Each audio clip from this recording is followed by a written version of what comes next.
नमस्कार साथियों, कैसे हो आप। मैं आशीष कुमार आपका फिर से हार्दिक स्वागत करता हूं। चलते हैं पिछली कक्षा में जहां पर छोड़ा था उससे आगे। पिछली कक्षा में बात कर रहे थे हम अधिगम के प्रकारों के बारे में।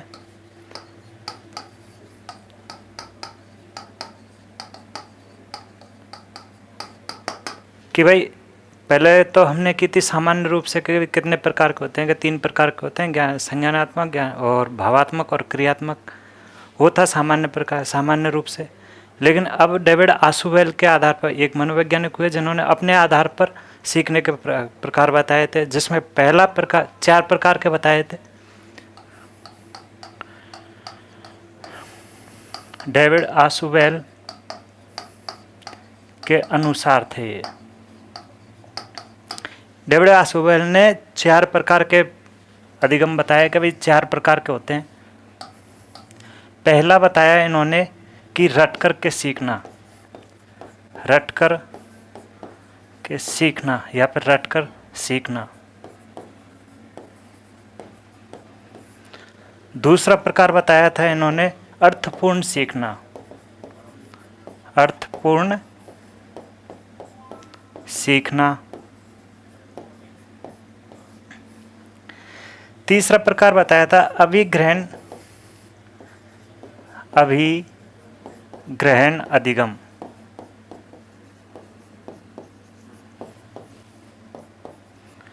और चौथा प्रकार बताया था अन्वेषण या खोजपूर्ण सीखना, अन्वेषण या खोजपूर्ण सीखना।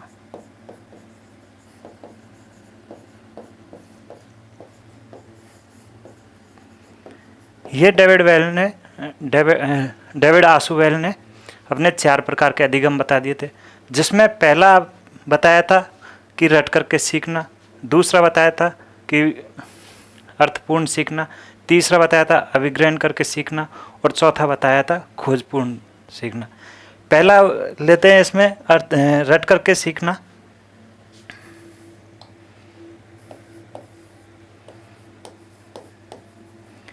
रट कर सीखना, इसमें क्या होता है कि विद्यार्थी या कोई व्यक्ति है, उसके सामने विषय वस्तु को रख दिया जाता है और विद्यार्थी उस विषय वस्तु को मनचाहे ढंग से सीखने की कोशिश करता है। ना तो उसका अर्थ पता होता, ना किसी चीज़ को समझने की कोशिश करता, सिर्फ और सिर्फ उसे रटने की कोशिश करता है, सीखने की कोशिश करता है। उसे ही रट करके सीखना कहते हैं। इसमें विद्यार्थी किसी विषय वस्तु को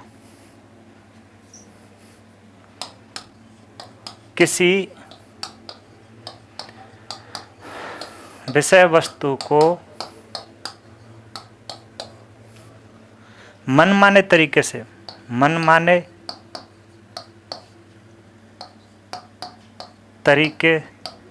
से बिना सोचे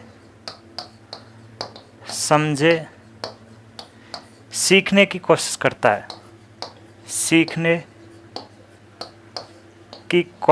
है, या फिर सीखता है, सीखने की कोशिश करता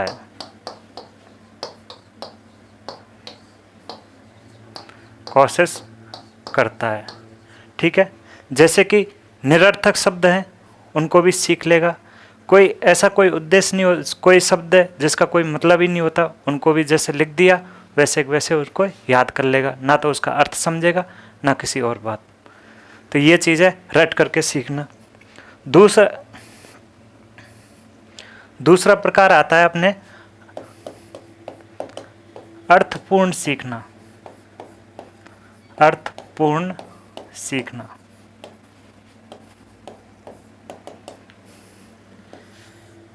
इस प्रकार में क्या होता है कि विद्यार्थी या फिर किसी व्यक्ति के सामने कोई विषय वस्तु रख दी जाती है और पहले विद्यार्थी या व्यक्ति पहले उस चीज़ को समझेगा और समझ करके ही उसको याद करने की कोशिश करेगा। ये यानी कि उसके जो भी चीज़ अपने उसके सामने प्रस्तुत की है उसके अर्थ को समझेगा और समझने के बाद में ही उसको याद रखेगा। या फिर ये सीखने की कोशिश करेगा, उसे कह देते हैं अपन अर्थपूर्ण सीखना। इसमें बालक किसी विषय वस्तु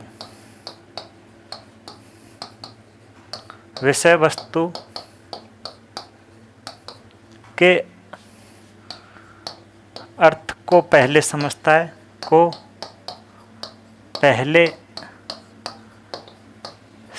है, फिर उसे सीखने की कोशिश करता है, उसे सीखने की कोशिश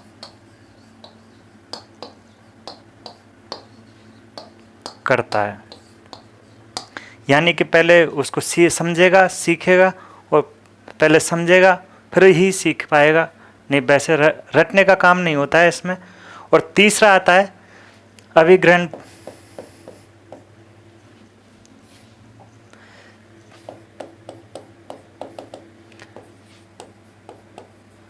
अभिग्रहण सीखना।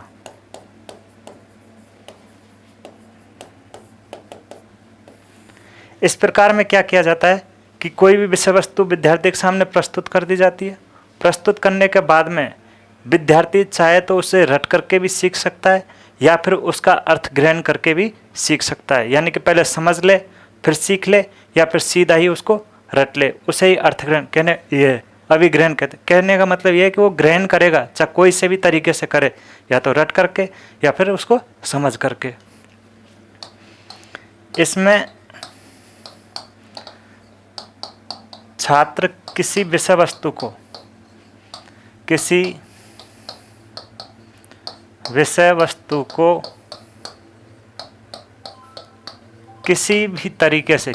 भी तरीके या तो रटकर या फिर अर्थ समझकर किसी भी तरीके से सीख सकता है।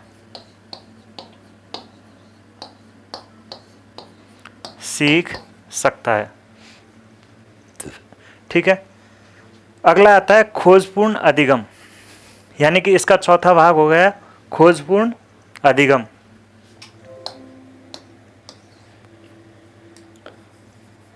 खोज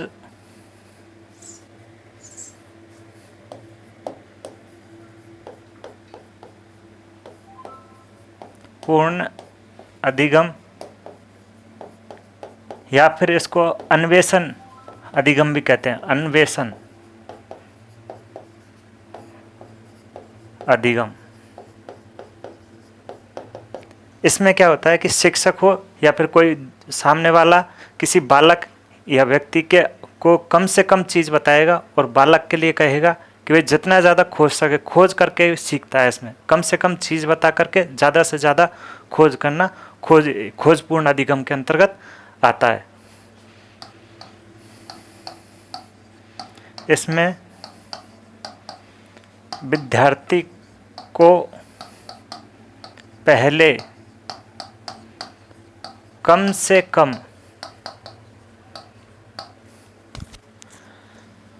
विषय वस्तु बताई जाती है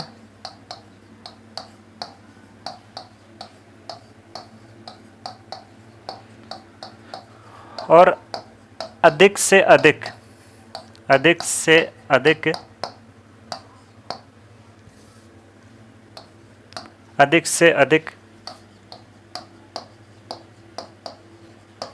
खोज करने के लिए प्रेरित किया जाता है। अधिक से अधिक खोज करने के लिए प्रेरित किया जाता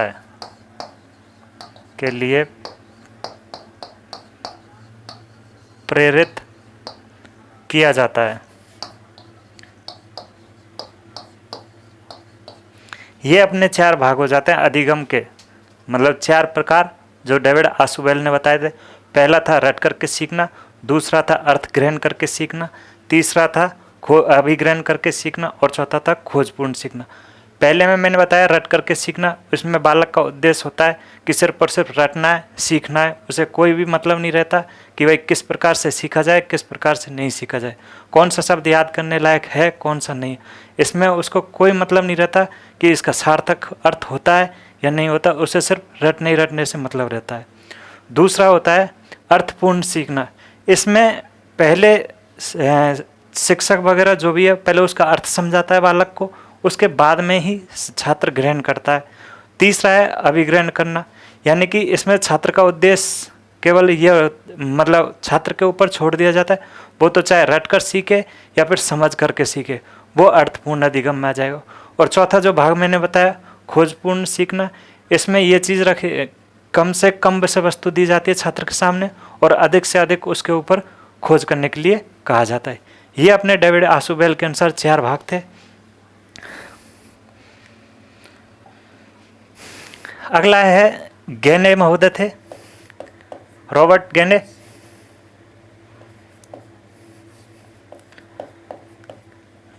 गेने के अनुसार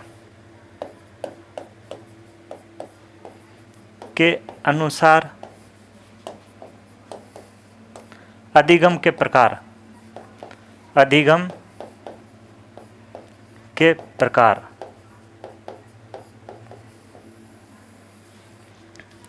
ठीक है। इसमें क्या करता है रॉबर्ट गेने होता है, उसकी एक पुस्तक है the learning of the condition of the learning. गेने की बुक थी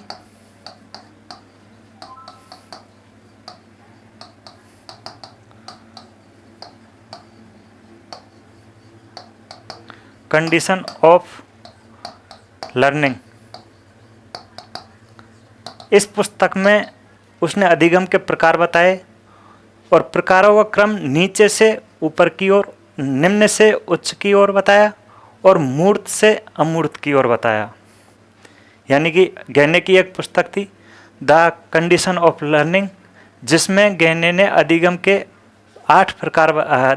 सीखने के 8 प्रकार बताए और उनका क्रम इस प्रकार से रखा कि भाई नीचे से ऊपर की ओर, निम्न से उच्च स्तर की ओर रखा गया और मूर्त से अमूर्त की ओर रखा गया। स्तर था निम्न से उच्च की ओर,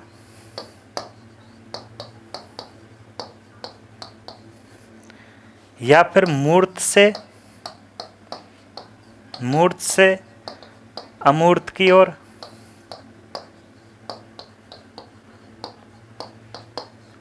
ठीक है। और टोटल अधिगम के प्रकार भाग बताए थे। अधिगम के प्रकार इन्होंने बताए 8।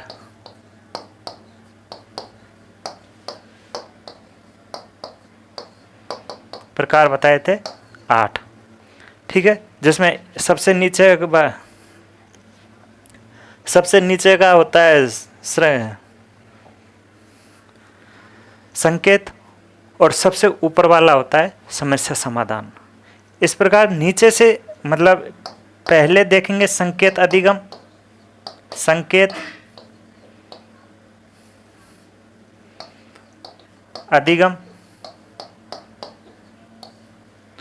दूसरा जो दूसरा प्रकार बताया था इन्होंने उद्दीपन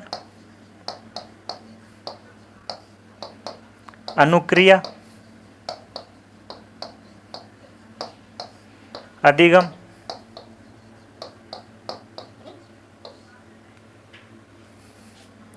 तीसरा जो प्रकार बताया था इन्होंने श्रृंखला अधिगम, श्रृंखला।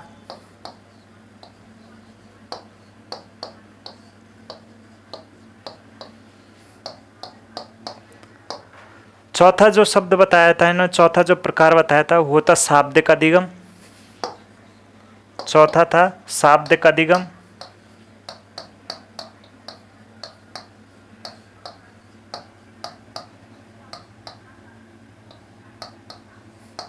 ठीक है।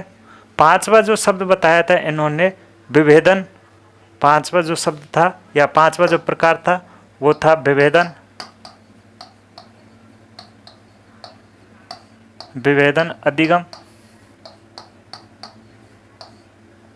ठीक है। छठा बताया था इन्होंने प्रत्यय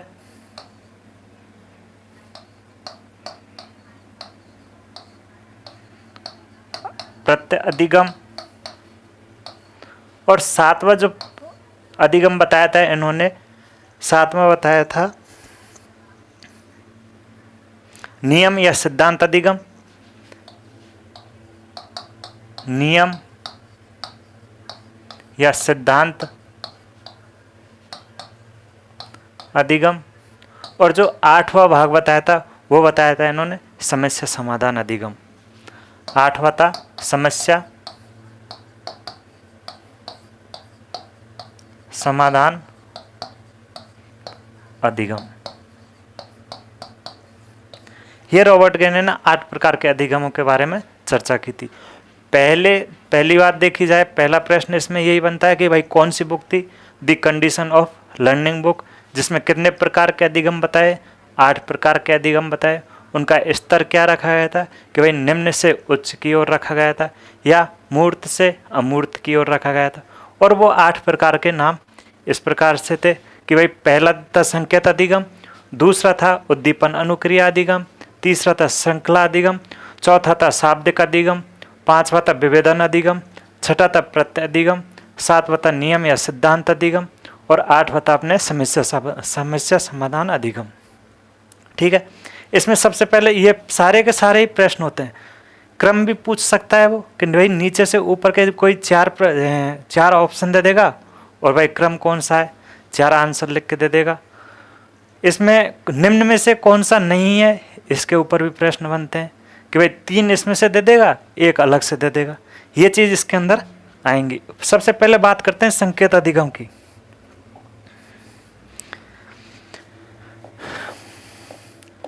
संकेत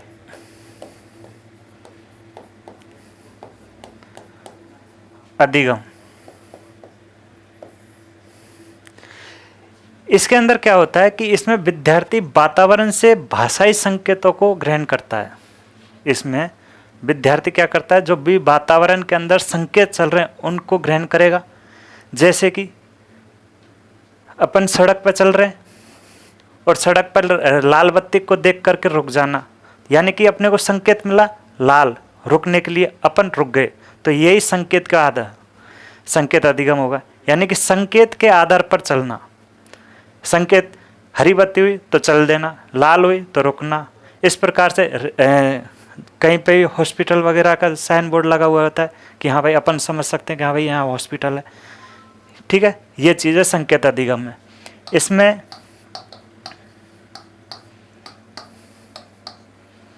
विद्यार्थी वातावरण से संकेत प्राप्त करता है। संकेत प्राप्त करता है।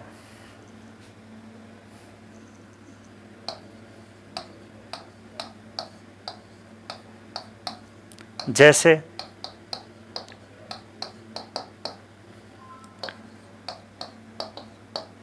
लाल बत्ती को देखकर रुकना, लाल बत्ती को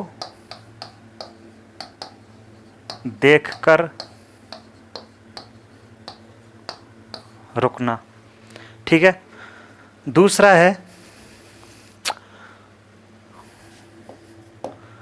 उद्दीपन अनुक्रिया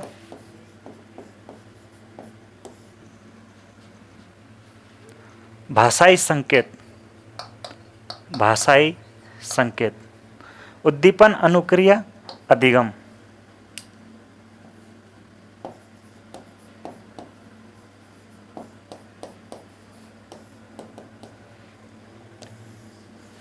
इसमें क्या होता है कि बालक के सामने संकेतों के भाषाई संकेत होंगे, लेकिन उनके प्रति वो अनुक्रिया भी दर्शाएगा, यानी कि जो भी चीज़ कही है उसका दोबारा जवाब भी देगा। वो चीज़ हो जाती है उद्दीपन अनुक्रिया, यानी कि संकेतों के साथ साथ दोहराता है वो। इसमें लिखेंगे व्यक्ति न तो केवल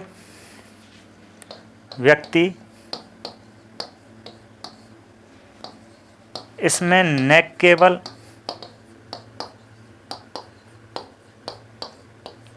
भाषाई संकेतों को ग्रहण करता है, भाषाई संकेतों को ग्रहण करता है,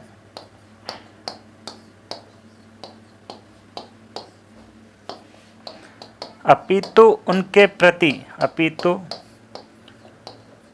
उनके प्रति अनुक्रिया भी दर्शाता है, उनके प्रति अनुक्रिया भी दर्शाता है।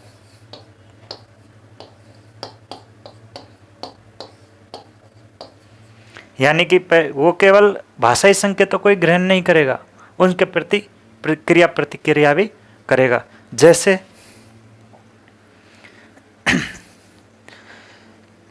इसमें अपने दो उदाहरण चलते हैं, एक तो स्किनर का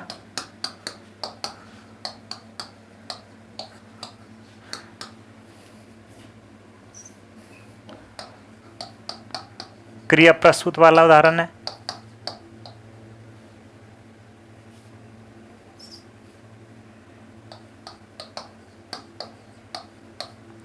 और दूसरा है थॉर्नडाइक वाला भी।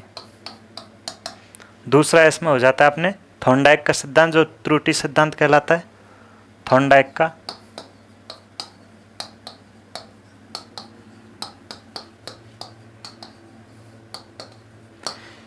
ये जो दोनों सिद्धांत हैं, इन सिद्धांतों को अपन आगे की कक्षाओं में पढ़ेंगे।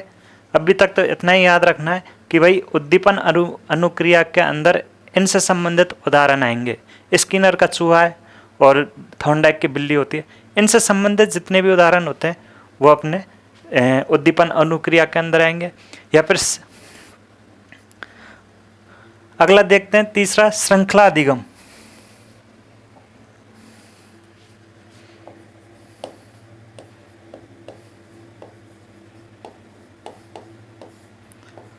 श्रृंखला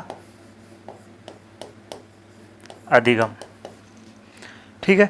श्रृंखला अधिगम में क्या होता है, इसमें व्यक्ति अपने व्यवहार में उन कार्यों को बार बार दोहराता है और उन कार्यों के अंदर निपुण भी हो जाता है। श्रृंखला अधिगम में क्या होता है कि कोई भी बालक है या कोई आदमी व्यक्ति अपने व्यवहार में उन क्रियाओं को बार बार दोहराता है और उन क्रियाओं के बार बार दोहराने से वह उनमें निपुण भी हो जाता है, सफल भी हो जाता है। यह श्रृंखला अधिगम के अंदर आता है। इसमें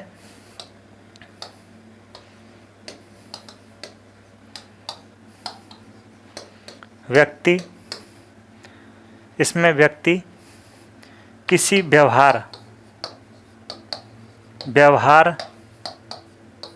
या कोई कार्य को बार बार दोहराता है,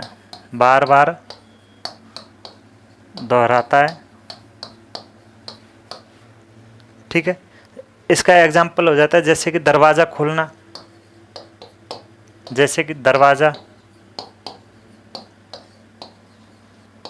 खोलना हुआ, या फिर गाड़ी चलाना,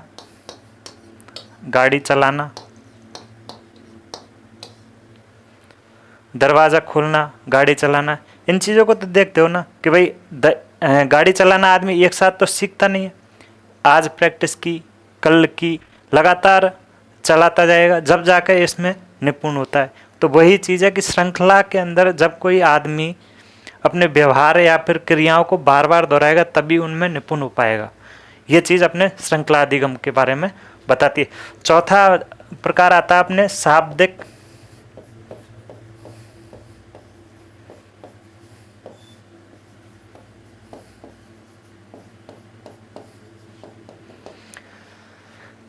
इसमें होता है कि जब किसी बालक के सामने अक्षर या शब्द या वाक्य के निर्माण में, इसमें क्या होता है कि भाई कोई बालक है, उसके सामने कोई शब्द, अक्षर या वाक्यों के निर्माण से वो पूरा का पूरा वाक्य बना लेता है, वाक्य बनाने में सफल हो जाता है, तो उसे शाब्दिक अधिगम कहा जाएगा।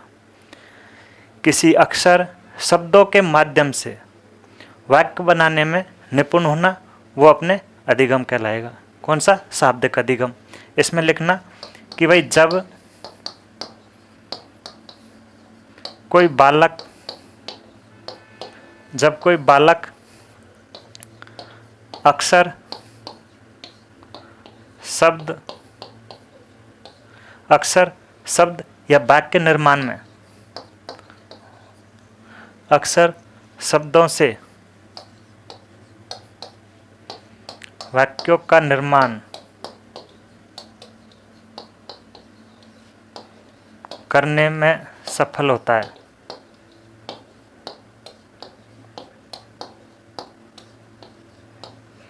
ठीक है,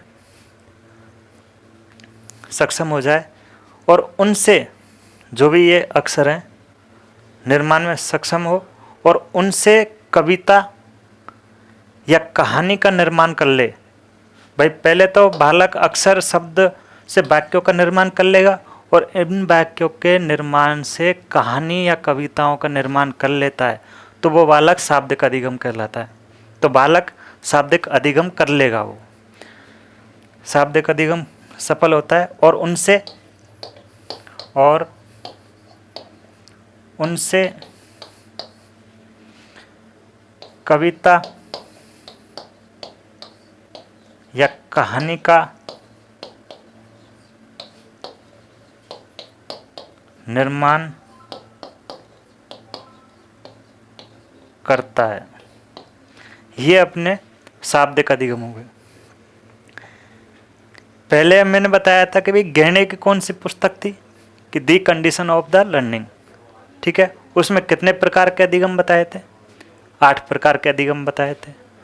स्तर कौन सा रखा गया था? 8 के 8 कि भाई नीचे से ऊपर की ओर, मूर्त से अमूर्त की ओर, ये स्तर रखा गया। उसके बाद में इनका क्रम बताया था। क्रम सबसे महत्वपूर्ण होता है। पहला क्रम में दिया था, पहले नंबर पे जो नीचे से ऊपर की तरफ चलते हैं तो पहला हो जाएगा संकेत, दूसरा हो जाएगा उद्दीपन अनुक्रिया, तीसरा हो जाता है श्रृंखला, चौथा हो जाता है अपने शाब्दिक, पांचवा हो जाता है अपने विभेद का, छठा हो जाता है प्रत्यय, सातवां हो जाता है नियम या सिद्धांत और आठवां हो जाता है अपने समस्या समाधान। ये अपने को पूरा क्रम याद रखना है। अगर ये क्रम, इस क्रम के आधार पर ही प्रश्न बन जाते हैं और प्रश्न अपने को मिलते हैं ज़्यादातर क्रम के आधार पर ही। इसके बाद में जो भी अगले 5 से यानी कि विविधकारिता और ये हम देखेंगे अगली क्लास में। और इस जो भी टॉपिक पढ़ा है इससे संबंधित कोई भी समस्या हो तो वो अपने कमेंट में टाइप कर देना, आपके सारे के सारे जवाब मिल जाएंगे। जब तक ले धन्यवाद।